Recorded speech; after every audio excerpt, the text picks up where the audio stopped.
Hi friends, it is Monday and I am in my van and oh boy did I just have a bummer moment. I am still learning how to use my editing software and I got a message that I didn't have enough storage, so I went ahead and deleted some of my video clips from this last week, not realizing that they had not been backed up. So unfortunately several days of this challenge are gone. I feel sick, but there's nothing I can do about it. There's no way to recover them. So you won't see me making beet kvass or I think peach pie filling. That was my Thursday and Friday videos. I'm sorry. It hurts. To lose all that footage really hurts because it was a lot of fun to make to begin with. So all we can do is do again, but I hope you enjoy the rest and know there was a little bit more to the video. Take care, guys. I also wanted to say thank you to Jessica at Three Rivers Homestead for putting on this challenge every year. It's been a lot of fun. It is challenging, especially when you lose your video footage, but I really enjoyed it. Really appreciate what you do, so thank you very much. I very much believe in giving credit where credit's due, and I apologize for not doing that last week. Hi there. This is Silver and Izzy. Welcome to another week of Every Bit Counts here at Egg Feathers Homestead, where we focus on homemade food, country living, and preserving the harvest. Yeah. If you enjoy all of those things, then please like and subscribe and help us grow our community so that we can all make better lives for ourselves, for each other, and for our communities. I hope you enjoy. Bye-bye. Okay, hopefully this will take this time. Today we are doing lacto-fermented dill pickles. I have a bumper crop of cucumbers. They are just coming in strong and hard, and I'm so excited. I'm looking forward to making a lot more fermented pickles. I've honestly never made a vinegar pickle, but since we have so many, I think I'm going to. So I'm just dropping them in the jar. I'm cutting off the blossom and stem ends and just shaking them down, getting them in there. Everybody in our family loves these, and they're so good for your tummy. And now I'm adding a bunch of garlic from my friend Stephanie at Sunshine Farms up in Hubbard, Iowa. She always grows the best garlic, and I end up buying a whole lot from her every year. I keep intending to grow my own, and then I don't get around to it, so I'm really grateful that I have her to buy a lot of produce from. She's a really neat lady. So I'm just throwing those in there. I really don't pay much attention to how many. I just kind of do what feels good, or how many I have in this case. I didn't have any more to work with. So in it goes. And I'm just washing them off a little bit. Sometimes those skins can be hard when they're super fresh like these. So I'm just rinsing them off a little bit in the water. It helps. And then I'm adding some fresh dill, also from Stephanie's farm. So thank you, Stephanie, for all the wonderful produce. I'm just getting it in there. And cucumbers from my garden, I normally buy from Stephanie too, because I've never had such a beautiful bumper crop. I'm blown away, but I'm not complaining. I'll tell you that right now. Just keep on sticking them in the jar there and trying to get them in neatly, but sometimes it doesn't work out so well, as you'll see in a minute here. I ended up having to make some room, but you'll see for yourself. There's no particular shape that I want them to be in. The bigger ones I just cut down to different size chunks. I can always cube them or slice them or do something else when they're all finished. In fact, we just had burgers last night, and I ended up slicing these half moon ones into thin pieces for our burgers. And here I just found a really big empty pocket, and I thought, darn it, I want to get a couple more cucumbers in here. So the struggle was almost not worth it, but I did it. By golly, I did it. So now I'm just filling it up a little bit more. You don't want it to be crazy full because you want to leave room for whatever weight you're going to use to keep all of that submerged below your brine. Now I'm adding my Himalayan pink salt to that. And I have some pickles from a couple weeks ago. I'm just adding some of the juice to help this along, get it started. It's called a catalyst. It does great things just to get things going. Then I have dill seed from one of our Amish stores. It's about an hour or two away. We have a lot of them. I wish they weren't so far away, but what can you do? And now I'm adding some hot pepper flakes and some water from my Alexa Pure. I love that thing. It's like a Berkey, but cheaper. And then I have my glass weight and my pickle pipe. Putting on my band. I'm just going to shake this up and make sure all that salt gets dissolved and distributed really well. And then I like to take the lid off just to make sure nothing came out. It all looks great. And then I'm going to put it into a bowl because quite often when these are fermenting, they'll really start spitting that liquid. The crust with egg. Now the reason that we do this, I learned about this a long time ago, is it keeps the juices from the fruit from getting the crust soggy. So since I'm going to be throwing one of these in the freezer, it's important so we don't get a weird soggy pie. And I do it for all of them that I take to market.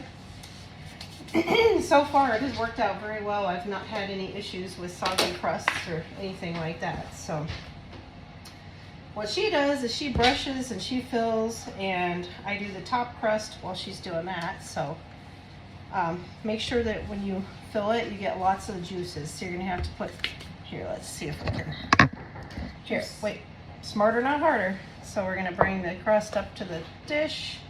And she's going to fill that up nice and generously there. There we go.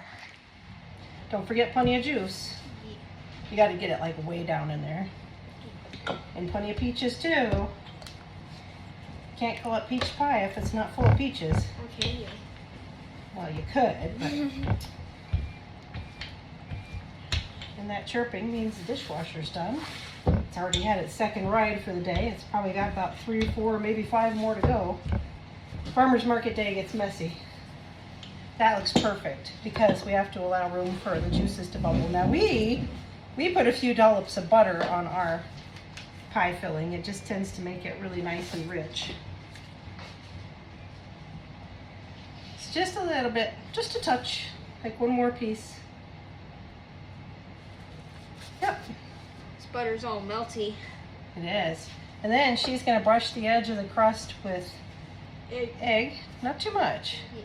Just enough to make a nice glue.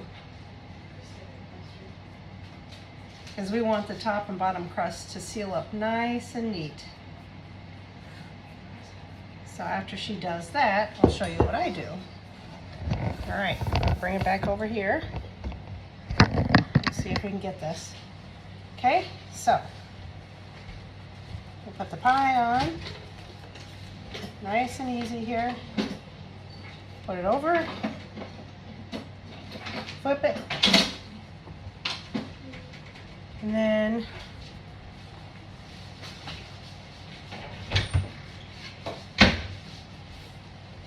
I'm going to use my handy dandy scissors and leave about ½ an inch overhang. You know,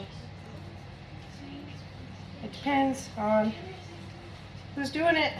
Some people like to leave ½ an inch. I like a more generous crust because our crusts are tasty. Like, I want to give people plenty of stand that my good friend Jackie gave me is, it's wearing out, but that's okay. So now I just kind of tuck it up and under. Sorry about that, folks. It's got a little bit of a roller coaster ride, huh? All right, so I just keep tucking it underneath the 2 layers of pie crust underneath. And it's going to help create a good seal. Now everybody's coming in and realizing there's peaches, so there's a rush on peaches. Okay, and then what we do next is I just flour up my fingers really well, and I crimp my crust most of the time the way my mother-in-law showed me. You take it and you kind of just pinch and twist, like, oh, look at those cute fat little cheeks. Oh, they're so precious. Anybody out there had anybody do that to you? Look at those little cheeks, they're so cute. That's kind of the same motion that you want for this pie crust. Just pinch and twist, pinch and twist. Bada bing, bada boom. Okay, now you can put together any jaggedy edges that you've got. Honestly though, it's just rustic, and rustic is the best because it tastes good. It really tastes good. See, look at that, isn't that pretty? And then Elizabeth's gonna put some final touches on this. I needed a new knife. We make vents in the crust. And while she's doing that, I'm going to keep rolling out for our other pies because we got market today and we're behind. Yep. Oh, don't go all the way to the bottom, sweetie. You don't want to cut through the bottom crust.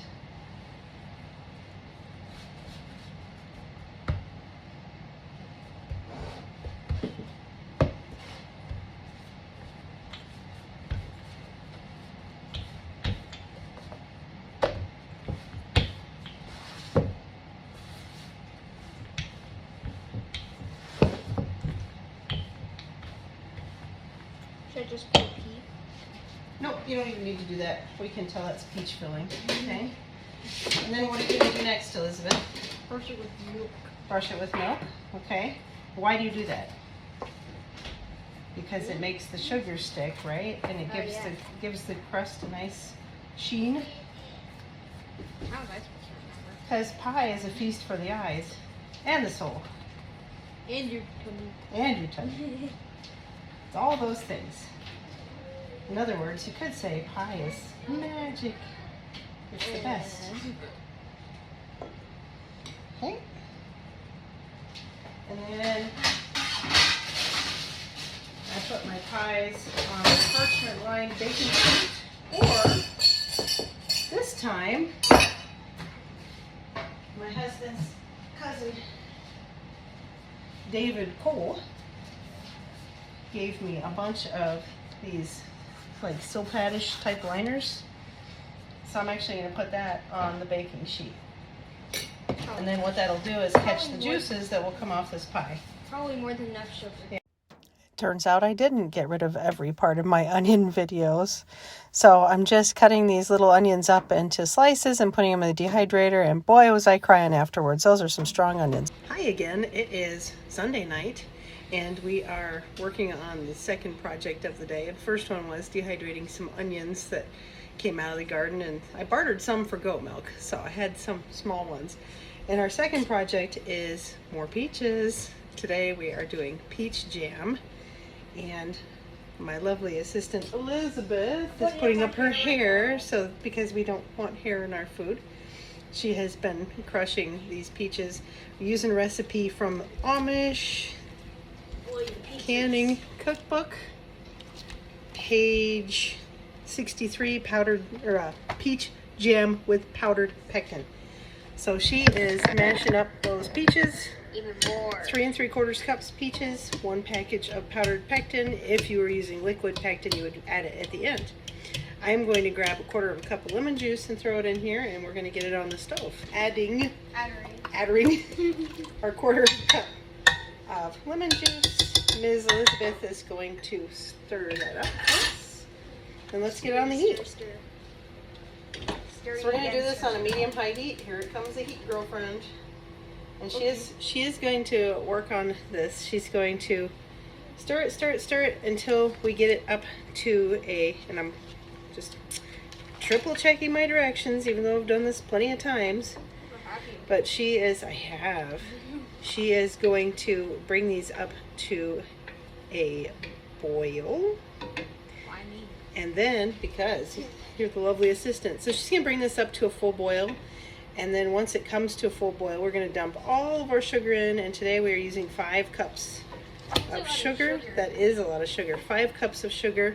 And then we'll bring it back up to a full boil. And then we will boil it for about 4 minutes. Okay, we have a nice solid boil. Yeah. So we are going to pour in our sugar all at once. Ooh. And then stir it. Stir it up. And then you'll bring it back up to a boil. And once it comes up to a full rolling boil that you can't stir down anymore, you will start, whoa, careful there. If you go too fast, you'll spray it on yourself and splash or whatever you want to say. So once it comes up to a full rolling boil, it'll get 4 minutes. And then we'll turn it off, let it set for 5 minutes, and then we'll jar it up. And here we go. We'll put these in the boiling water canner for 10 minutes. And now they're going to come out cool. I love these jars. These are like my favorite. They're the cutest things in the world, I think. But anyway, we are going to let these set overnight because, of course, it's nighttime. And tomorrow we will have 6, so stubborn, 6 half pints of peach jam to go in the larder. Thank you for watching another week of Every Bit Counts. I apologize for missing a couple days. Life happens. We do the best we can every day with what we have on hand. So I look forward to sharing our next week's food preservation journey with you. Take care and have a blessed day.